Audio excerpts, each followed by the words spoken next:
সাম্প্রতিক ঘটনাগুলো নিঃসন্দেহে তার অভিঘাত সমাজে একটা অনুরণন তোলে, আর সমাজে অনুরণন তুললে তার প্রতিফলন ঘটে নানা সাংস্কৃতিক কর্মকাণ্ডে। অবশ্যই ব্যক্তি, রাজনীতি, সমাজ সব তো আমাদের এখানে মিলেমিশে আছে এবং যে কোনো সুস্থ সমাজে সেটাই হয়। আর সেই সাংস্কৃতিক পরিমণ্ডলে যখন অনুরণন ওঠে তার একটা প্রতিফলন ঘটে নাটকেও। নাটকের কথা এলাম তার কারণ আমাদের প্রতিপক্ষের এই পর্যায়ে আমার অতিথি আমার বন্ধু কৌশিক সেন। কৌশিকের একটা নাটক থানা থেকে আসছি মঞ্চস্থ হয়েছে সম্প্রতি, 2টি শো হয়েছে। কৌশিক, একটা জিনিস শুরুতেই তোমায় জানতে চাইবো, সেটা হচ্ছে যে এই নাটকে কতটা তুমি সাবধানী, কতটা প্রতিবাদী এবং সমকালীন বিষয়গুলো কিভাবে উঠে এসছে আমি তাতে যাব, কিন্তু যেহেতু একেবারে সরাসরি প্রতিপক্ষ অনুষ্ঠান থেকে আসছি, তোমার কাছে প্রথমেই আমার প্রশ্ন থাকবে যে এই যে ঘটনা বারাসাত, এই যে ঘটনা গেদে, একজন স্কুল ছাত্রী, একজন কলেজ ছাত্রী কিভাবে তোমাদের আন্দোলিত করছে, আলোড়িত করছে, ভাবাচ্ছে? আরও প্রশ্নটা করছি, সরাসরি আমরা বারাসাতের সাধারণ মানুষ, তার প্রতিবেশী বাবার সঙ্গে কথা বলছিলাম, তারা বলছেন যে বিদ্বজ্জনেরা, বুদ্ধিজীবীরা সব কোথায় গেলেন, তারা সেই যে মিছিলে হেঁটেছিলেন কেন আজকে এখানে নেই? তারা রীতিমতো স্মারকলিপিতে একটা 6টা পয়েন্ট আছে, তার একটা পয়েন্ট হচ্ছে যে এই বিবৃতি দাবি করছেন তারা। আমার এটা প্রথমত হচ্ছে যে তুমি জানো যখন এই বিদ্বজ্জন আন্দোলনটা যখন খুব ভীষণভাবে প্রচারিত হলো বা একটা আলাদা মাত্রা পেয়েছিল যে সময়টা থেকে, নন্দীগ্রাম সিঙ্গুরের সময়টা থেকে, সেই সময় একটা তর্ক প্রায়শই হতো যে বিদ্বজ্জনের অর্থ কি, মানে কে বিদ্বজ্জন কে বিদ্বজ্জন নয়, পরিভাষাটা নিয়েও তর্ক বেঁধে যেত। তো সেখানে অনেকেই বলার চেষ্টা করতেন যে আসলে বিদ্বজ্জন মানে লেখক, সাহিত্যিক, শিল্পী এরকম মানুষরা নন, বা কোনো বৈজ্ঞানিক কিংবা কোনো ডাক্তারও বিদ্বজ্জন, একটা খুব সাধারণ মানুষ সেও বিদ্বজ্জন হয়ে উঠতে পারে। এবং আমার মনে হলো সেই দিন যখন আমরা জানতে পারলাম যে বারাসাতে যারা মন্ত্রীদের গাড়িটাকে আটকে দিলেন, যারা চাকরির প্রস্তাবটাকে প্রত্যাখ্যান করলেন, আজকে মেয়েটির বাবা বলেছেন ক্ষতিপূরণ অর্থাৎ অর্থ চাই না, শাস্তি চাই। তো এই যে এই দাবিটা, এই মননটা যাদের ভেতর থেকে উঠে আসে তারাই তো বিদ্বজ্জন। এবং আমরা তো কোথাও এটাই চেয়েছিলাম। একটা সময় মনে করে দেখো সুমন, মানে বিশেষ করে লোকসভা নির্বাচনের পর থেকে বিধানসভা নির্বাচন যত কাছে এগিয়ে আসছিল, তখন আমাদের মতো কিছু মানুষ, এবং আমার মনে হয় শুধু আমরা কিছু নয়, তাদেরকে দেখা যাচ্ছিল না, তাদের দিক থেকে একটা বড় সংখ্যক মানুষ কিন্তু একটা কথা আমরা বলার চেষ্টা করছিলাম যে আসলে আমরা কি, মানে প্রতিবাদটা করছি অবশ্যই সিপিএম এর বিরুদ্ধে, বামফ্রন্টের বিরুদ্ধে, কারণ একটা স্টেট সরাসরি সেখানে ইন্টারভিন করেছে, গুলি চালিয়েছে, মারধর করেছে, একটা তোমাদের ছিল রাষ্ট্রীয় সন্ত্রাস।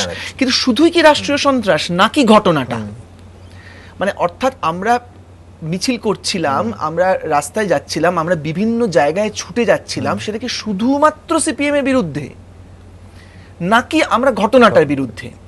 তো সেইটা যদি হয় তাহলে কিন্তু আমাদের প্রয়োজন নেই কারোর প্ল্যাটফর্মে যাওয়ার, মানে কোনো কমিটির সদস্য হওয়ার প্রয়োজন নেই, আমাদের কারোর পলিটিক্যাল প্ল্যাটফর্মে যাওয়ার প্রয়োজন নেই, আমরা আমাদের জায়গাটায় থাকি। দুর্ভাগ্যক্রমে এই সংখ্যাটা, এই যে সংখ্যাটা যারা দাবিটা তুলছিল, সেই সংখ্যাটা আমরা একটু নগণ্য হয়ে পড়েছিলাম, এবং তখন আমাদেরকে বলা হচ্ছিল যে তোমরা মানে ধোঁয়াশা করছো, মানে পরিবর্তন চাই বলছো, কিন্তু তোমাদের বলে দেওয়া উচিত যে পরিবর্তনটা কাদেরকে চাই। এখনো তুমি বলছো তোমরা এখনো নগণ্য নও, মানে আমার তো মনে হয় যে তোমরা, আমার মনে হচ্ছে না এখনো নগণ্য, কিন্তু তুমি দেখো যে মানে যারা বারাসাতে এই ঘটনাটা করলেন তাদের মধ্যে কিন্তু অনেক মানুষ, আমি যতটুকু জানতে পেরেছি, তাদের মধ্যে অনেকে আছেন যারা তৃণমূল সমর্থক, হয়তো ভোটটা তৃণমূলকে দেন। না না কৌশিক, ওইখানে তুমি যদি আমি বলছি যে কীর্তিপুর 2টা দেখো, হ্যাঁ কীর্তিপুর 2টা তো পুরোপুরি 12টা আসনের 11টা শাসক দল, এবারে বিনা প্রতিদ্বন্দ্বিতায় 11টা জিতেছে, এবং তাতে করে হয় কি ওই অঞ্চলটায় তার মানে বোঝা যায় যে তৃণমূলের জনসমর্থনের ভিত্তিটা কত স্ট্রং, ফলে তারা কিন্তু এটা মনে, এবং তুমি দেখবে আমি এই প্রতিবাদ কোথাও রাজনৈতিক প্রতিবাদ নয় না, এবং দেখবে ওইখানে একজন বলছিলেন, আমি ইন্টারভিউ দিয়ে শুনছিলাম তোমাদের চ্যানেলে, যে একটি ছেলে, বাচ্চা ছেলে, সে বলছে যে আমরা ঘটনাটা দিদিকে জানাবো। এই যে টার্মটা আমরা ঘটনাটা দিদিকে জানাবো, এটা কিন্তু অশ্রদ্ধা থাকলে দিদি কথাটা আসে না, অর্থাৎ কিন্তু তারা দিদির প্রতি ভরসাই রাখছেন। একেবারে আমি রাখি বা না রাখি সেটা বড় কথা নয়, ওইখানকার মানুষ কিন্তু বলছেন যে দিদির কাছে জানাবো, অর্থাৎ ঘটনাটা কিন্তু তৃণমূলের বিরুদ্ধে নয়, ঘটনাটার বিরুদ্ধে। এবং কোথাও তাদের দিক থেকে একটা আপত্তি আছে যে এই জায়গাটা, অঞ্চলটাকে দীর্ঘদিন ধরে এই জায়গাটার উপরে একটা অন্যায় ঘটছে, আলো নেই, প্রপার ব্যবস্থা নেই, চোলাই মদ, তৃণমূলের পার্টি অফিস, তার উল্টো দিকে দেখা যাচ্ছে ওরকম একটা ঠেক। তো পুলিশ তো পরে, আগে যারা পার্টি ওয়ার্কাররা তৃণমূলের ওই অফিসটায় বসে তারাই তো গিয়ে ঝুপড়িটা ভেঙে দেবে। অর্থাৎ বলছো বৃহত্তর ভাবে যে মুডটা, যে মেসেজটা তোমরা দিতে চেয়েছিলে সেটা ছড়িয়ে যাচ্ছে, ইস্যুটার প্রতিবাদ করো। কিন্তু পাশাপাশি করি আমার দুটো প্রশ্ন থাকবে। প্রথম প্রশ্ন হচ্ছে যে সংখ্যায় তোমরা ছিলে, যে বৃহৎ দল, এবং নানা সময় মমতা বন্দ্যোপাধ্যায়কে দেখা যেত যে ইনফরমালি তোমাদের কাছ থেকে তোমাদের ফিডব্যাক নেওয়া, পরামর্শ করা, বৈঠকে বসা, সুভাপ্রসন্নর বাড়িতে বৈঠকে বসছো, সেই দলটা যে ভেঙে গেল, আজকে সমীর রাইচের বিরুদ্ধে তিনি নিজেই মঞ্চে সরব হচ্ছেন, সেইটা কি তোমাদের অবস্থানটাকে দুর্বলতর করেছে? এক। আর দুই হচ্ছে যে এই ঘটনার পরিপ্রেক্ষিতে কি আরেকটা ওইরাম মিছিল, আরেকটা যেরকম লালগড়ে তোমরা ছুটে গেছিলে, সেই রকম আরেকটা নাগরিক সমাজের দিক থেকে প্রতিবাদ পাওয়া যায়? প্রথম কথা হচ্ছে যে আমি স্বীকার করছি যে হ্যাঁ, মানে এই যে বিধানসভা নির্বাচনে তৃণমূলের আশা এবং সেটা মানুষের আশা ভরসার উপর বিশ্বাস করেই এই পার্টি এসেছে, এ ব্যাপারে কোনো সন্দেহ নেই। এবং আমি ব্যক্তিগতভাবে বলতে পারি যে এই যে বামফ্রন্ট বা সিপিএম চলে গেল, তাতে করে পশ্চিমবঙ্গের এতটুকু অপকার হয়নি, কারণ আমি বলছি এই পরিবর্তনটা প্রয়োজন ছিল, এ ব্যাপারে কোনো আমার সন্দেহ নেই। কিন্তু মানে পরিবর্তনটা হলো বলেই যারা এলেন তাদের সম্পর্কে আমি নিশ্চেষ্ট হয়ে বসে থাকবো, বা তাদের কোনো অন্যায় কাজ আমাকে আলোড়িত করবে না তার জন্য আমি রাস্তায় নামবো না, এমনটা কথা কিন্তু ছিল না। আমাদের কিন্তু কথা ছিল যে দিল্লির কাণ্ডটাতেও আমরা একসঙ্গে থাকবো, আমাদের কিন্তু কথা ছিল যে আমরা পার্ক স্ট্রিটের কাণ্ডেও একসঙ্গে থাকবো, যেটা হয়নি। ধরো দিল্লির কাণ্ডে যারা প্রতিবাদ করেছেন তারা পার্ক স্ট্রিট কাণ্ডে প্রেক্ষিত খুঁজেছেন, আবার যখন আমাদেরই নাট্যকর্মী বিমল চক্রবর্তীকে মারা হলো সেদিনকে দুটো মিটিং হয়ে গেল, একদিন হলো প্রায় সেটা একটা সিপিএম এর মিটিং এ পর্যবসিত হলো, আর পরের দিন সেটা একটা তৃণমূলের মিটিং এ পর্যবসিত হলো, এমনটা হওয়ার কথা ছিল না। সেইখান থেকে অবশ্যই আমাদের অবস্থানটা দুর্বল হয়েছে। কিন্তু উল্টো দিকে আমার যেটা মনে হয়েছে সেটা হচ্ছে, তুমি যদি বলে যে এরকম আমরা যাবো কিনা, একটা সিদ্ধান্ত নেওয়া হয়েছে যে কিছু মানুষ এটা অর্গানাইজ করেছেন বলতে পারো তুমি, এটা আমাদেরকে একদম ফোন করে আমাদেরকে বলেছেন বোলান গাঙ্গুলি। আমরা এই শনিবার আমরা কিছু মানুষ, মিরাতুন নাহার, বোলান গাঙ্গুলি, শাশ্বতী ঘোষ, সুমন মুখোপাধ্যায়, অসীম গিরি, আমরা কয়েকজন এই শনিবার বারাসাতে যাচ্ছি। কিন্তু এইখানেই আমার একটা প্রশ্ন, মানে এটা আমি বোলান্দিদের সঙ্গে আলোচনা করবো, কারণ এটা একটা আমরা সিদ্ধান্ত নিয়েছি আমরা শনিবার যাচ্ছি, ও সমীর দাও যাচ্ছেন আমাদের সঙ্গে, সমীর রাইচও যাচ্ছেন, কিন্তু আমরা গিয়ে কি করব, মানে অর্থাৎ আমরা যাচ্ছি কেন? মানে ধরো যদি একটা মিছিলও আমরা করি, সেটা ধরে নিলাম মানুষ জানতে পারলেন যে প্রতিবাদ হচ্ছে, মিছিল করছি, জরুরি, এ ব্যাপারে কোনো সন্দেহ নেই। বা এই যে আমরা বারাসাত যাব শনিবার দিন, হয়তো সেটাও জরুরি, কিন্তু তারপর কি? মানে আমার মনে হচ্ছিল যে পরিবারটা এতটা আত্মমর্যাদাপূর্ণ পরিবার, যারা এইরকম একটা অবস্থাতেও চাকরি চাইছে না, শাস্তি চাইছে, ফলে সেই রকম একটা সেন্সিটিভ পরিবার, এরকম একটা মর্যাদা সম্পন্ন পরিবার, তাদের কাছে আমরা কি বলতে যাব? আমার মনে হয় সেটা আমি এটা একা সিদ্ধান্ত নয়, এটা আমরা সবাই মিলে আলোচনা করব যে আমরা আমরা গেলাম, আমরা বললাম যে আমরা আপনাদের পাশে আছি। পর মুহূর্তে আমার মনে যে প্রশ্নটা উঠছে যে কিভাবে পাশে আছি, মানে ফাঁকা কথা নয়। আমার মনে হচ্ছে যদি ওরা সত্যি সত্যি মানে এই আইনি লড়াইটা চালাতে হয়, সেই আইনি লড়াইটার জন্যও তো অর্থ সাহায্য লাগবে। মানে আমরা যদি সেইটার একটা কিছু করতে পারি, যদি তাদের দিক থেকে তারা এটাকে অমর্যাদাকর মনে না করেন, তাহলে কি আমরা সেরকম কিছু করব, নাকি আমরা তাদের দাবিটা নিয়ে আরো বৃহত্তর অংশে পৌঁছে দেওয়ার চেষ্টা করব? মানে আমি জানি না, মানে এটার হয়তো এক্ষুনি উত্তর আমি দিতে পারবো না, কিন্তু আমার মাথায় একটা জিনিস ঘুরছে যে আমাদের যাওয়াটা শুধু যাওয়া হলে হবে না, আরেকটা বৃহত্তর অর্থে যদি কংক্রিট কিছু করতে হবে। কিন্তু মানে আমার মনে হচ্ছে যে এবার একটা হাই টাইম, মানে আমার মনে হচ্ছে যে নতুন করে একত্রিত হবার একটা হাই টাইম, এবং একই সঙ্গে এইটা বোধহয় লোককে বোঝানো প্রয়োজন যে এটা কিন্তু আমরা তৃণমূলের বিরুদ্ধে হাঁটছি না, মানে এতে যেন সিপিএম এর লোকজনরা কোনোভাবে উল্লসিত না হন এটা ভেবে যে যাক এদেরকে বোধহয় আবার পাওয়া গেল, এমন নয়, কিন্তু পরিষ্কার বলছে এমন নয়। এটা পরিষ্কারভাবে বিরোধীদেরও বুঝে নেওয়া উচিত যে বিরোধীদের সম্পর্কেও কিন্তু এখনো মানুষের অসম্ভব রিজার্ভেশন রয়েছে। হাওড়া নির্বাচনে আমরা বলেছি যে, তোমরা বলেছো বিভিন্ন যে রক্তক্ষরণ বন্ধ হয়েছে, কিন্তু এমন নয় যে মানুষের রাতারাতি একটা বিশ্বাস স্থায়ী স্বাস্থ্যোদ্ধার কিনা বলা যাচ্ছে না। ফলে আমরা আমাদের যেটা দায়িত্ব ছিল, আমাদের যেটা কর্তব্য ছিল, আর সেদিনও কারুর পক্ষে ছিল না, তাই আজকেও কারুর পক্ষে নেই। এবং আমরা কিন্তু একবারও মনে করছি না এটার জন্য তৃণমূল নেতৃত্ব দায়ী, কিন্তু বারাসাতটা যেহেতু বারবার আলোচনায় চলে এসেছে, বারংবার এটা একটা জায়গায় চলে এসেছে, যে তাহলে কেন ওই জায়গাটাকে ঘিরে এরকম একটা অব্যবস্থা থাকবে? এটাই তো ওখানকার মানুষের অন্যতম বড় একটা দাবি দীর্ঘদিন এবং একের পর এক। আজকে আমি বারাসাতের খতিয়ান দেখাচ্ছিলাম, অবিশ্বাস্য। ডিজি বলছেন যে সেটা আমাদের পারসেপশনের দোষ।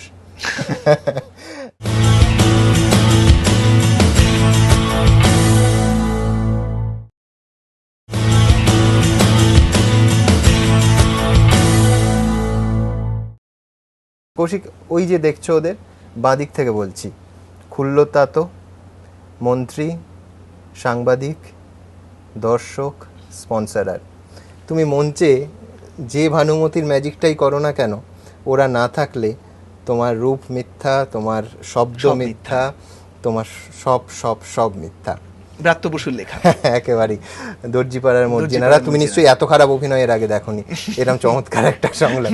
না, আমি এই অংশটা এই জন্যই বলতে চাইলাম তোমায়, সেটা হচ্ছে এই যে গোটা সিস্টেমটা তোমাদের নাটকে, আজকাল গ্রুপ থিয়েটার শব্দটা অবশ্য বেশি ব্যবহার হয় না, শুধু থিয়েটার বলছেন লোকে, ভালো লাগছে, কিন্তু এই সিস্টেমটা কোথাও কি খুব রাজ অনুগ্রহ নির্ভর? সেই জন্য কোথাও রাজরোষ পড়লে, বা রাজরোষ যদি না হয়, রাজ ঔদাসীন নেই, তোমাদের কোনো সমস্যা হয় মঞ্চ পাওয়া থেকে? মানে আমি খুব ব্যবহারিক সমস্যার কথা বলছি। তোমার কি মনে হয় তাহলে কেন একের পর এক, তুমি দেখো গত 6 মাসে বা 1 বছরে যারা তথাকথিত সরকারের সঙ্গে নেই, সরকারের পাশে দেখা যায় না, তাদের এই কমপ্লেনগুলো পায়? সরকার পক্ষ বলে তারা পাবলিসিটির জন্য বলেন। তোমার বাস্তব অভিজ্ঞতাটা ঠিক কিরম? আমার বাস্তব অভিজ্ঞতাটা দেখো, সেটা হচ্ছে যে এটা না, মানে বুঝতে হবে এই থিয়েটারটা, আচ্ছা থিয়েটার নামক যে এই শিল্প মাধ্যমটা, এই শিল্প মাধ্যমটার ভেতরে একটা অনিশ্চয়তা আছে। আবার এই শিল্প মাধ্যমের ভেতরে একটা অদ্ভুত ঝুঁকি আছে। মানে আমি একটা খুব দ্রুত একটা গল্প বলি, সেটা হচ্ছে যে এটা গিরিশ কার্নাডের সম্ভবত একটা ওয়ার্ল্ড থিয়েটার ডে উপলক্ষে উনি একটা লেকচার দিয়েছিলেন। তাতে উনি একটা গল্প বলেছিলেন, সেটা হচ্ছে যে যখন পঞ্চম বেদ সৃষ্টি হলো, তখন স্বর্গে এইটা কিভাবে করতে হবে এটা কেউ জানে না। ফলে ব্রহ্মা ভরতমুনিকে ডাকলেন নাটক ডিরেক্ট করার জন্য। তো ভরতমুনি এলেন কন্যা সহ, এসে একটা মহলা করলেন। নাটকটার বিষয় হচ্ছে দেবতাদের বিরুদ্ধে অসুরদের লড়াই, বা অসুরদের বিরুদ্ধে দেবতাদের লড়াই। ভরতমুনি এদেরকে নিয়ে একটা নাটক প্রিপেয়ার করলেন, এবং শোয়ের দিন উপস্থিত হাউসফুল, অসুররাও আছে, দেবতারাও আছে। এবার নাটকটা শুরু হওয়ার কিছুক্ষণ বাদে অসুররা বুঝতে পারলো যে নাটকটা তাদের বিরুদ্ধে যাচ্ছে। তার কারণ নাটকটা বিষয়টা হচ্ছে দেবতাদের সঙ্গে অসুরদের লড়াই, এবং শেষে অসুরদের পরাজয় এবং অসুররা পলায়ন করছে। এখন এইটা দর্শক আসনে বসে অসুরদের পক্ষে মেনে নেওয়া ডিফিকাল্ট। তখন তারা 3টে জিনিস করলো। তারা মায়া জানতো, এবং তারা জানতো যে শারীরিকভাবে আক্রমণ করে দেবতাদের সঙ্গে পেরে ওঠা যাবে না। ফলে তারা 3টে জিনিস করলো। একটা হচ্ছে অভিনেতার বাক শক্তিটাকে হরণ করলো, 2 স্মৃতিশক্তি হরণ করলো, এবং হাঁটা চলাটাকে আটকে দিল। প্রবল গোলযোগ উপস্থিত হলো, এবং ব্রহ্মা এসে তখন বললেন অসুরদের যে বোঝো বাবারা, এটা আসলে নাটক হচ্ছে। এখান থেকে গিরিশ কার্নাড বলছেন যে সত্যি কি অসুররা বুঝতে পারেনি? আসলে বুঝতে পেরেছিল। কারণ এটাই হচ্ছে থিয়েটারের সবথেকে বড় ঝুঁকির জায়গা, এবং এটাই হচ্ছে থিয়েটারের সবথেকে বড় শক্তির জায়গা। সেটা ঝুঁকিটা কি? সেটা হচ্ছে এটা একটা লাইভ পারফরম্যান্স। তুমি বলছো এতটাই ভয় যে আজকের অসুররাও শঙ্কিত হচ্ছে? হ্যাঁ, এটাই তো মানে আমি বলছি আজকের যে সেন্সরশিপ, যেটা সারা পৃথিবীব্যাপী যেখানে সেখানে হয়েছে, ধর তার সর্বশেষ উদাহরণ হচ্ছে উত্তরবঙ্গে নিউ থিয়েটার্স গ্রুপের নাটকটা বন্ধ করে দেওয়া, বা নাটকটা শেষে তাদেরকে হুমকি দিয়ে প্রায় আটকে রাখা। হ্যাঁ, যে কি না আমরা দেখিয়েছি, প্রায় মুচলেখা দিতে হয়েছিল ক্যামেরার সামনে, তবে ছাড়া হয়েছে। তো এই ঘটনা সিপিএম আমলেও ঘটেছে, এই ঘটনা এই আমলেও ঘটেছে। এমনকি হাবিব তানভীরের একটা নাটক ভোপালে বিজেপি সমর্থকরা আটকে দিয়েছিল, সফদর হাশমিকে রাস্তায় ফেলে মারা হয়েছিল, তার মৃত্যু হয়েছিল। ফলে এই এবং তারও বহু আগে থেকে ব্রিটিশ আমল থেকে এই সেন্সরশিপ চলে আসে, সেটা তো এইখান থেকেই, এই আশঙ্কা থেকেই। কিন্তু এটা তো নাট্যকর্মী হিসেবে, পরিচালক হিসেবে তোমার কেমন লাগে যে তোমার একজন সহকর্মী, এই কিছুক্ষণ আগে যে সংলাপটা বললাম যার অসাধারণ, মানে দর্জিপাড়া মর্জিয়ার আমি যখন পড়েছিলাম আমি ভেবেছিলাম যে ভয়ঙ্কর কঠিন হবে এটার মঞ্চায়ন, মানে এত তীব্র একটা নাটক মঞ্চে কি করে, তারপর তুমি দুর্ধর্ষভাবে সেটাকে নাবালে। তো সেই ব্রাত্য বসু আজকে রাজ্যের মন্ত্রী, তা তুমি বা সুমন যাদের একেবারে অভিন্ন হৃদয় বন্ধু বলে আমরা জানতাম, তোমরা গিয়ে বলছো না কেন ব্রাত্যর কাছে? না দেখো, সেই সমস্যাটা হয়েছে কি, সেটা হচ্ছে যে ওই যে বললাম না, থিয়েটারের মাধ্যমটার মধ্যে একটা ঝুঁকির জায়গা আছে। সেই আরেকটা বিপদ হচ্ছে থিয়েটার এমন একটা মাধ্যম না যেটা রিপ্রোডিউসড হয় না, মানে যেটাকে না একটা ক্যাসেট, একটা গান হওয়ার পর সেটা সিডি হিসেবে লক্ষটা সিডি হয়, সেটার একটা পেন্টিং এর রিসেল ভ্যালু আছে, থিয়েটারে সেটা নেই। ফলে থিয়েটারটার ক্ষেত্রে থিয়েটার থেকে লাভ করা, ব্যবসা করা খুব মুশকিল।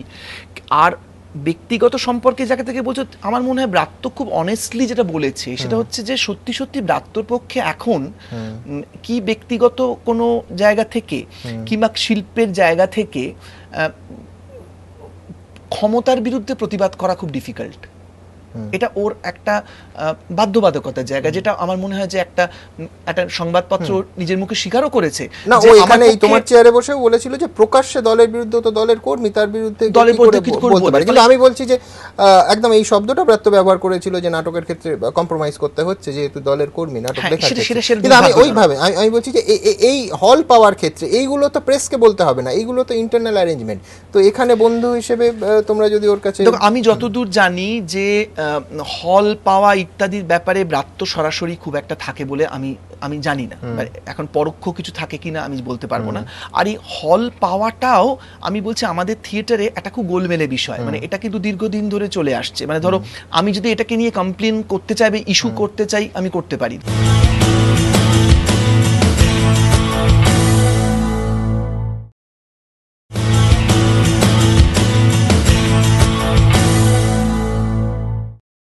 ধরো আমি একটা হিসেব করছিলাম, স্বপ্ন সন্ধানী গত 16 মাসে একটা রোববার পেয়েছে। গত 16 মাসে আমি কিন্তু নিয়মিত ডেট পেয়েছি, কিন্তু গত 16 মাসে একটাই রোববার পেয়েছি, মানে বাকিগুলো সমস্ত উইকডেজ, সব উইকডেজ। এবার দেখো, এখানে আমার নিজস্ব একটা হিসেব আছে, সেটা হচ্ছে যে আইদার তুমি একাডেমির কথা বলছো, না, এটা সরকারি হল, সবকটা সরকারি হলে গত 16 মাসে আমি একটা রোববার পেয়েছি। না, এবার আমার এখানে নিয়ে একটা বক্তব্য আছে, সেটা হচ্ছে যে আমি কি এটা নিয়ে কমপ্লেন করব নাকি আমি আমার থিয়েটারটাকে আরো পাওয়ারফুল করব। আমার চয়েস দ্বিতীয়টা, কারণ আমি সাম্প্রতিক যে দুটো নাটক করেছি, একটা ম্যাকবেথ এবং এই থানা থেকে আসছি, এই দুটো নাটক যে কোনো কারণে হোক মানুষের ভালো লেগেছে এবং উইকডেতেও আমরা প্রভূত দর্শক সমাগম পেয়েছি, যার জন্য আমরা দর্শকদের কাছে কৃতজ্ঞ। ফলে আমার মনে হয় এই কমপ্লেনটা কিন্তু বাম আমলেও ছিল। প্রচুর মানুষ বলতেন যে যারা গিরিশ মঞ্চের দায়িত্বে আছেন, যারা মধুসূদনের দায়িত্বে আছেন, যারা রবীন্দ্র সদনের দায়িত্বে আছেন, ডেটগুলো তাদের মধ্যে ভাগ বাটোয়ারা হয়। আমার তখনও মনে হতো যে আমি এই কান্নাকাটিগুলো করব নাকি আমার থিয়েটারটাকে আমি আরো বেশি পাওয়ারফুল করব। আমি দ্বিতীয় চয়েসটা নিয়েছি। এটা যদি আমার সঙ্গে ব্রাত্য সম্পর্ক এই মুহূর্তে যদি চমৎকার থাকে, কিংবা যদি আমি আজ পর্যন্ত কিন্তু ব্রাত্য জব থেকে মন্ত্রী হয়েছে, বা আমার বন্ধু অর্পিতা জবে থেকে হল কমিটি ইত্যাদি থেকে, আমি কিন্তু কোনোদিন ওকে কাউকে ফোন করে বলিনি অর্পিতা আমি ডেট পাচ্ছি না। মানে তুমি অর্পিতাকে জিজ্ঞাসা করে দেখো। আর প্রত্যেকটা দল যেভাবে আবেদন করে আমি সেইভাবে আবেদন করেছি, সে আবেদনের ভিত্তিতে আমাকে যদি দেওয়া হয়েছে, না হয়েছে। আমি কিন্তু বলছো, এখানে আমার প্রশ্ন থাকবে, ধরো এই থানা থেকে আসছি, তুমি মঞ্চস্থ করেছো পাওয়ারফুল নাটক, ম্যাকবেথ পাওয়ারফুল নাটক, কিন্তু সেই পাওয়ারফুল নাটক মানুষের কাছে পৌঁছে দিতে গেলে তিনি তো এক্সপেক্ট করতে পারো না তিনি অফিস না গিয়ে নাটক দেখবেন, যার ফলে তোমার হল লাগবে। এখন এটা হয়তো মানে শনিবার বা রবিবার পেলে ভালো হয়, তেমনি কিন্তু আমি সবসময় ভাবি যে আমি ছাড়াও আরো অনেক নাট্যদল আছে সুমন, যারা আমি যে ফেসিলিটিগুলো পাচ্ছি, ধরো আজকে যে আমি তোমার সঙ্গে এসে কথা বলছি, মানে আমি তো আমার থিয়েটারে ভাবনা ভালো মন্দ যাই হোক আমি তোমার সঙ্গে সেটা শেয়ার করতে পারছি। আজকে আমার একটা নাটক মঞ্চস্থ হলে মিডিয়ার একটা আগ্রহ তৈরি হয়, এরকম বহু দল আছে, আমাদেরও দেখার সুযোগ আছে। তুমি যদি ধরো কোচবিহারে নাটকটা করতে, ধরো আমি অতদূর যেতে হবে না, ধরো শান্তিপুরের একটি ছেলে কৌশিক চট্টোপাধ্যায়, যে ওই কিছুদিন আগে রেপার্টরিতে একটা নাটক ডিরেক্ট করেছে, চন্দ্রগুপ্ত, ওই কি অসামান্য নাটক করে। ধরো আশিস দাস বলে গোবরডাঙ্গা নকশার যে পরিচালক, কিংবা কিশোর সেনগুপ্ত, হ্যাঁ এরকম প্রচুর নাম আমি বলতে পারি যারা মফস্বলে থিয়েটার করছে বা আমাদের শহরেই থিয়েটার করছে অনেক দিন ধরে, তারা হয়তো ঠিক সেরকম অ্যাটেনশন, মিডিয়া অ্যাটেনশন পাচ্ছে না। কিন্তু সেখানে আমি মনে করি আমি খুব লাকি, সেই জন্য আমি না কখনো হলের ডেট নিয়ে কমপ্লেন করি না, মানে আমি করতে চাই না, কারণ আমার মনে হয় যে এটা কোথাও আত্মসম্মানে লাগে। কেউ যদি মনে করেন যে কোনো হল কমিটি যদি মনে করে যে কৌশিককে শনি রবিবার দেবো না, দেবে না।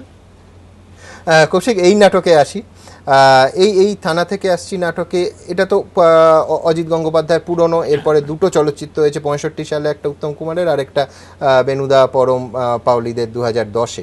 এই নাটকটার ভেতরে সমকাল, আমি নাটকটা দেখেছি, কিন্তু দর্শকদের জন্য আমি জিজ্ঞেস করবো যে কিভাবে এসছে, কতটা তুমি আনতে পেরেছো? মানে ধরো নরেন্দ্র মোদীর প্রসঙ্গ এসছে, আরও নানা প্রসঙ্গ এসছে, চাপকানোর প্রসঙ্গ এসছে, কিন্তু কিভাবে? আমাকে প্রথম যেটা আলোড়িত করে সেটা একটা ঘটনা। সেই ঘটনাটা হচ্ছে যে আমি দক্ষিণ কলকাতায় আমার একটা জায়গায় একটা কফি শপে আমি মাঝে মাঝে কফি খাই। এবার একদিন ওখানে কফি খেতে গেছি, এবং ওই কফি শপগুলো একটা দস্তুর আছে, তুমি জানো যে কফিটা হয় কি, ওই আগে তোমাকে অর্ডারটা দিয়ে টাকাটা দিতে হয়, তারপরটা টোকেন দেয়, তারপরটা দেয়। তো আমি যেহেতু নিয়মিত যাই, ছেলেগুলো আমার চেনা, মিষ্টি করে হাসে, যাবার সময় থ্যাংক ইউ বলে। তা একদিন গিয়ে একটা কফি খেয়েছি আর একটা কি নিয়েছি, যেরকম সিস্টেম সেভাবে করেছি। তারপর খেতে খেতে আমি আরেকটা কফি চেয়েছি। এইবার ছেলেটি আগে টাকাটা না নিয়ে আমাকে কফিটা আগে টেবিলে দিয়ে গেছে। আমি খেয়েছি, বেরোবার সময় টাকাটা দিয়ে গেছি। এবার যখন বেরিয়ে যাচ্ছি তখন একটি লোক এসে আমাকে খুব দ্রুত জিজ্ঞাসা করলো যে আপনি কি টাকাটা এখন দিলেন, আপনি কি স্লিপটা পেয়েছেন? তো আমি চট করে কাউন্টারের দিকে তাকিয়ে দেখি কাউন্টারের ছেলেটি আমাকে একটু ইশারায় এরকম করছে। আমি বললাম হ্যাঁ, দিয়ে দিয়েছে আমাকে, বলে আমি চলে গেছি। তার 7-8 দিন বাদে যখন আমি কফি শপে যাই আবার, ওর সহকর্মীর কাছে আমি জানতে পারি যে ছেলেটি চাকরি গেছে, কারণ ও সিস্টেমের বিরুদ্ধে কাজ করছিল। অর্থাৎ কফিটা আগে আমায় দিয়ে পরে টাকাটা নিয়েছে, ফলে যে লোকটি গিয়েছিল তার সন্দেহ হয়েছিল যে টাকাটা বোধহয় ও সিস্টেমে এন্ট্রি করছে না, এবং শুধুমাত্র সন্দেহের বশে ছেলেটি চাকরিটা চলে গেল। মানে এটা না আমাকে 7-8 দিন ঘুমোতে দেয়নি।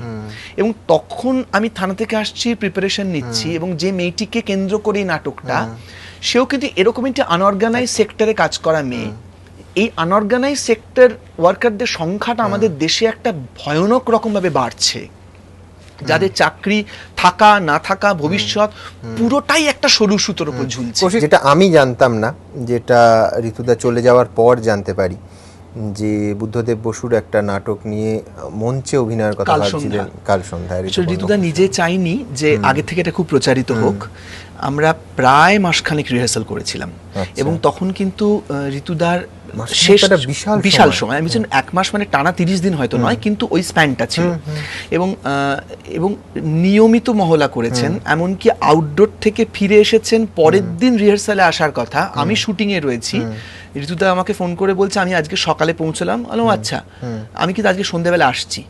তুমি আজকে সকালে তো ফিরলে আউটডোর থেকে, তুমি আবার আসছো, কালকে করো রিহার্সাল? না, আমি আজকেই করব। এবং মানে পুরো প্রিপারেশন চলাকালীন এটা করেছে। মঞ্চে অভিনেতা ঋতুপর্ণ ঘোষকে পেতাম, হ্যাঁ, সেটা ডিরেক্টর হিসেবে কি রকম, মানে সেটা তো আমরা অসামান্য। মানে আমার দেখো, প্রথমত মহাভারত, যেহেতু ওকে আমি কৃষ্ণ চরিত্রে আমি চেয়েছিলাম, কৃষ্ণ চরিত্রে উনি অভিনয় করছিলেন, এবং এমন একটা সময় কৃষ্ণ, যে সময় কৃষ্ণ একটা অভিশপ্ত মানুষ, যে সময় কৃষ্ণ অভিশাপ পেয়েছে গান্ধারীর কাছ থেকে একদম শেষের সেদিনে, যখন যদুবংশ ধ্বংস হয়ে যাচ্ছে। ফলে সেইখানে কৃষ্ণ সেই তেজদীপ্ত ব্যাপারটা নেই, এখানে কৃষ্ণ অনেক বেশি প্রজ্ঞাবান, অনেক বেশি স্থিতধী, যে শেষটা জানে কি হতে চলেছে। এইটার জন্য আমার এমন একটা, এটা করার জন্য আমাদের বাংলা মঞ্চে বহু অভিনেতা আছেন, অর্থাৎ আমি ধরো দেবশঙ্করকে বলতে পারতাম, সুরজিৎকে বলতে পারতাম, আমি নিজে হয়তো করতে পারতাম, কিন্তু আমার কোথাও মনে হয়েছিল আমি একটা ডিফারেন্ট স্টাইল অফ অ্যাক্টিং চাইছি। সেইটা ঋতুদা অসম্ভব ভালো করছিল। এখন এগুলো বলে তো আর কোনো লাভ নেই, খুব কষ্টই বাড়ে। কোথাও কোনো ভিডিওগ্রাফি করেছো? কিছু হয়নি গো, মানে একদম কল্পনার অতীত ছিল। একটাই মনে হতো, ঋতুদা মাঝে মাঝে বলতেন যদি আমার শরীরটা ঠিক থাকে বাবান, তাহলে সব ঠিক আছে। এখন বুঝতে পারি কেন নিজে মনে মনে আশঙ্কিত ছিলেন। তবে এটা নিয়ে হয়তো বিশদে আলোচনা খুব শিগগিরই দেখতে পাবেন পাঠক, কিন্তু এটা একটা ওই ওই কটা দিনের মহলা একটা অসামান্য এক্সপিরিয়েন্স। মানে মহাভারতের প্রতি ওর একটা এমন একটা ভালোবাসা ছিল, এমন একটা জ্ঞান ছিল যে রিহার্সাল পিরিয়ডটা ওই 15-20টা দিন আমার দলের প্রত্যেকটা ছেলে মেয়েকে জিজ্ঞাসা করো, সবাই বলবে একটা অসামান্য এক্সপিরিয়েন্স ছিল। ইনফ্যাক্ট দর্শক হিসেবে আমরাও একটা দুর্লভ অভিজ্ঞতার সাক্ষী হতাম কিন্তু সেটা। আচ্ছা, এর যে স্ক্রিপ্ট ইত্যাদি, তাতে ঋতুদার কোনো রকম টাচ আছে? না না, ঋতুদা কিন্তু আমি বলবো ভীষণভাবে মানে ডিরেক্টরস অ্যাক্টর হিসেবে কাজ করছিলেন। মানে ইন্টারপ্রিটেশন নিয়ে নানা রকমের কথা হয়েছে, উনি নানান রকম ইন্টারেস্টিং সাজেশন দিয়েছেন। কারণ মহাভারত নিয়ে ঋতুদা নিজে ফিল্মের জন্য কাজ করছিলেন এবং টেক্সটটা ভীষণ পছন্দ হয়েছিল। কাল সন্ধ্যাটা ওনার পড়া ছিল, আবারও যখন আমি নতুন করে প্রস্তাব দিলাম আমি বুঝতে পারলাম একদম সম্পূর্ণরূপে পড়ে টোড়ে প্রস্তুত হয়ে এসেছে এবং অনেকটা মুখস্থ হয়ে গিয়েছিল। ফলে খুব ইন্টারেস্টিং কস্টিউম নিয়ে আমাকে দু একটা সাজেশন দিয়েছিলেন, তার জন্য আমাকে একটা বই দিয়েছিলেন, সেই বইটা এখনো আমার কাছে রয়ে গেছে। কৌশিক, তোমার নাটকে ফিরি। নিঃসন্দেহে একটা বড় জিনিস আমরা দর্শক হিসেবে মিস করলাম বাংলার মঞ্চ থেকে। তোমার নাটকে এই যে অজিত গঙ্গোপাধ্যায়ের নাটকটা থেকে তুমি নিয়েছো, দুটো ফিল্ম হয়ে গেছে এবং উত্তম কুমার, সব্যসাচী চক্রবর্তীর মতো অভিনেতারা করেছেন। সেই ধরনের নাটক মঞ্চে, যেটা চলচ্চিত্রায়নের অভিজ্ঞতা দর্শকদের সাধারণত আছে, সেটা কতটা চ্যালেঞ্জের? এক, দুই হচ্ছে যে কেউ বলতেই পারে কৌশিক প্লেড ভেরি সেফ, এমন একটা নাটক বেছেছে যেটা সরাসরি রাজনৈতিক নাটক নয়, যার ভেতরে রাজনীতি ঢোকানো মুশকিল, যেটা এটা নিয়ে তুমি কি বলবে? না, আমি ওই যে বললাম চেনা গল্পের নাটক, থিয়েটার একেবারেই সেফ নয়, যেটা আমি তোমাকে উদাহরণ দিচ্ছিলাম। থানা থেকে আসছি একদম সেফ নয়। এই থানা থেকে আসছির মধ্যে দিয়ে আমি আমার রাজনৈতিক যে বক্তব্যটা, যেটা বিশ্বাস করি সেটাই বলেছি, এবং সেটা অনেকের অপছন্দও হতে পারে, পছন্দও হতে পারে, সেটা দর্শক এসে দেখে বিচার করুক। আর দ্বিতীয়ত হচ্ছে যে অজিতেশ বন্দ্যোপাধ্যায় যে নাটকটায় অভিনয় করেছেন, তাতে আমার বাবা পরিচালক ছিলেন এবং তখন আমি ভীষণই ছোট। তৃপ্তি মিত্রর মতো অভিনেত্রী করেছিলেন, সেই চরিত্রটা রেশমি করছে এবং কাঞ্চন মল্লিক করছে ইন্সপেক্টরের চরিত্র, যেটা চলচ্চিত্রে একবার উত্তম কুমার, পরবর্তীকালে বেনুদা করেছেন। তুমি করলে না কেন? সেটা হচ্ছে যে এই যে উত্তম কুমার, অজিতেশ বন্দ্যোপাধ্যায়, বেনুদা, এদের প্রত্যেকে তুমি দেখবে একটা লার্জার দ্যান লাইফ। এরা এদের প্রেজেন্সটা একটা সাংঘাতিক প্রেজেন্স। আমি করলে না ভালো হতো না। মানে আমার প্রথমেই মনে হয়েছিল যে এই ইন্সপেক্টরটা এমন একজন করুক যাকে দর্শক এবং এই নাটকের চরিত্ররা গোড়া থেকে পাত্তা দেবে না। মানে যে পুলিশটি আসে ইনভেস্টিগেট করতে, তাকে এই পাওয়ারফুল ফ্যামিলি পাত্তাই দেবে না যে এ কি ইনভেস্টিগেট করবে, একে তো আমি 2 মিনিটে কিনে ফেলবো। এই তাচ্ছিল্য ভাবটা কোথাও দর্শকের ভেতর থাকুক, কারণ আমি বলছি যে কাঞ্চনের যে ইমেজটা, সেটাও কিরকম একটা, সেটা কিন্তু সিরিয়াস থিয়েটারের থেকেও ওকে কমেডিতে লোকে অনেক বেশি দেখে অভ্যস্ত। ফলে আমি চেয়েছিলাম, কিন্তু অথচ Kanchan is a very good actor. ফলে ওর ভূমিকা এবং রেশমি, এরা দুজন কিন্তু আমার নাটকের দুটো পিলার।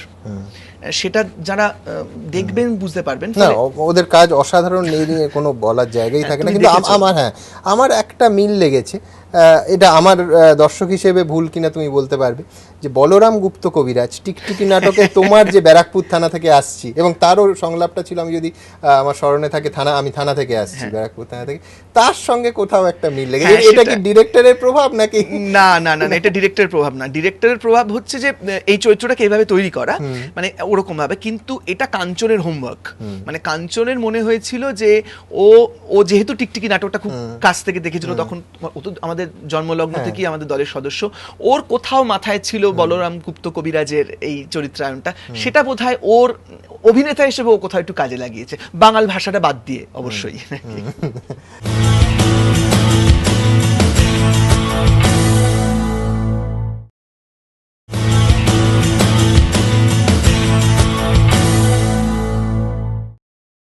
কৌশিক, আবার আমি রাজনীতিতে ফিরি। নিঃসন্দেহে তোমার নতুন নাটক মানুষের কাছে পৌঁছক এবং ভালো লাগুক, এই শুভেচ্ছা রইল।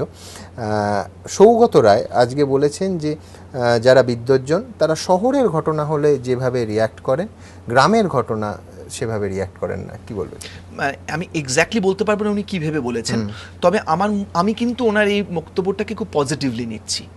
কারণ আমার মনে হয় যে উনি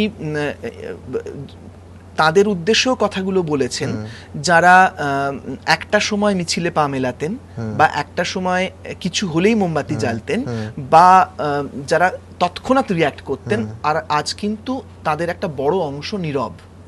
এবং তারা বিভিন্ন কারণে বিভিন্ন ক্ষেত্রে প্রেক্ষিত খুঁজছেন, যারা হয়তো জাস্টিফাই করার চেষ্টা করছেন, না না এটা নয় ওটা, সেটা নয় সেটা। আমার মনে হয় যে সৌগতবাবু তো বোধহয় তাদের বিরুদ্ধেই কথাটা বলেছেন, ফলে আমি তো এটাকে খুব পজিটিভলি দেখব। এবং কোথাও কি উৎসাহ দিয়েছেন যে গ্রামের বিষয় নিয়ে আপনারা মুখ খুলুন? হ্যাঁ অবশ্যই, কারণ মানে আমরা তো সত্যি সত্যি ভীষণ একটা মানে কি বলবো, আমরা যারা শহরে বাস করি আমরা তো ভীষণ একটা সেফ জীবন যাপন করি, ভীষণ সেফ একটা জীবন যাপন করি।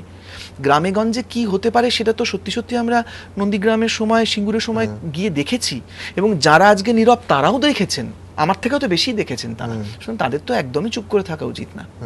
কৌশিক, আমার শেষ প্রশ্ন, তোমারই একটা লেখা থেকে একটা অসাধারণ অভিজ্ঞতার কথা তুমি লিখেছিলে যে পরের দিন সকালে রাজ্য বিধানসভার রেজাল্ট বেরোবে, তার আগের দিন রাত্রে কবির সুমন তোমায় ফোন করেছেন করে একটা চমৎকার, আমি উপমাটা ভুলতে পারি না, যে উনি কাউকে ফোন করেছিলেন এবং ফোনে এসেছে যে আপ জিস নাম্বার পে কল কর রহে হ্যাঁ ও আভি উপলব্ধ নেই হ্যাঁ, এই ধরনের কিছু। তোমার কি মনে হচ্ছে যে সাধারণ মানুষ, গরিব মানুষ যারা এই মুহূর্তে প্রশাসন চাইছে, সরকার চাইছে, তাদেরও ফোন ওই ফোনের শব্দটার মতো কোথাও আকাশে বাতাসে ধ্বনিত হচ্ছে যে জিস নাম্বার পে আপ কল কর রহে হ্যাঁ ও আভি উপলব্ধ নেই হ্যাঁ, নাকি এটা বলার জন্য দিস ইজ টু আর্লি? না, আমি বলবো না টু আর্লি, কারণ আমি বলবো যে মানে এই নতুন সরকার ক্ষমতায় আসার পর তাদেরকে সত্যি সময় দিতে হবে, মানে সার্বিক উন্নয়নের জন্য। এমনকি উন্নয়ন যে হচ্ছে না তাও তো নয়, মানে আমরা তো জেনেছি যে অনেক ক্ষেত্রে উন্নয়ন হচ্ছে, বিশেষ করে ধরো এই যে ওষুধের দোকান, কম মূল্যে ওষুধ, এটা তো খুব বড় পজিটিভ একটা কাজ। কিন্তু মানুষের কষ্টের কথা শোনার জন্য সময় লাগে বলে আমার মনে হয় না। সেইখানে একটা গন্ডগোল তো নিশ্চিতভাবে ঘটছে, মানে এবং সেখানে গন্ডগোলটা ঘটাচ্ছেন যারা, তারা কিন্তু দেখা যাচ্ছে শাসক দলের লোকজনরা, মানে না হলে কি করে হয় বলো তো, মানে অনুব্রত বাবুটাবুরা এরকম কথা বলেন কি করে, মানে আরাবুল ইসলাম আবার কি করে ভোটে দাঁড়ায়, এবং বলার পরও তার কোনো শাস্তি হয় না, বলার কোনো শাস্তি হচ্ছে না। এবং আজ কাকলি দস্তিদারের মতো একজন সাংসদ, তিনি তো বলেছিলেন যে পার্ক স্ট্রিটের ঘটনাটা একজন কাস্টমারের সঙ্গে একজন কর্মী, তাদের একটা ইন্টারাকশন, পরবর্তীকালে অনেক পরে ক্ষমা চেয়েছেন। এইগুলো তো ঘটেছে, ফলে এগুলোই তো বারাসাত কেন পশ্চিমবঙ্গের সর্বত্র দুর্বৃত্তদের উৎসাহিত করেছে। ফলে এইখানে তো আমি বলবো না যে ইটস টু আর্লি, ওটাই বরঞ্চ আগে শোনা উচিত। কৌশিক, অনেক ধন্যবাদ তোমায়, তোমার নতুন নাটকে শুভেচ্ছা রইল, এবং আমরা চাইবো যে যারা শিল্প সংস্কৃতির দিকে যুক্ত আছে তারা সজাগ থাকুন, আমাদের এই সমাজটা এক হলে আরো ভালো হয়। একভাবে ঘটনার রাজনৈতিক রং না দেখে, রাজনীতির পক্ষে বিপক্ষে না গিয়ে যদি ঘটনার ইস্যুর প্রতিবাদ হয় এবং এক স্বরে হয়, আমার মনে হয় যে গণতন্ত্রের কাছে এটাই সাধারণ মানুষের কামনা, এটাই কাঙ্ক্ষিত, এটাই তারা প্রার্থনা করেন, যে এই ধরনের ঘটনায় বিদ্যুৎজনেরা কেন নেই এই আওয়াজ যেমন উঠছে, বিদ্যুৎজনেদের ছুটে যেতে হয়, এরম ঘটনাও যেন এ রাজ্যের বুকে না ঘটে।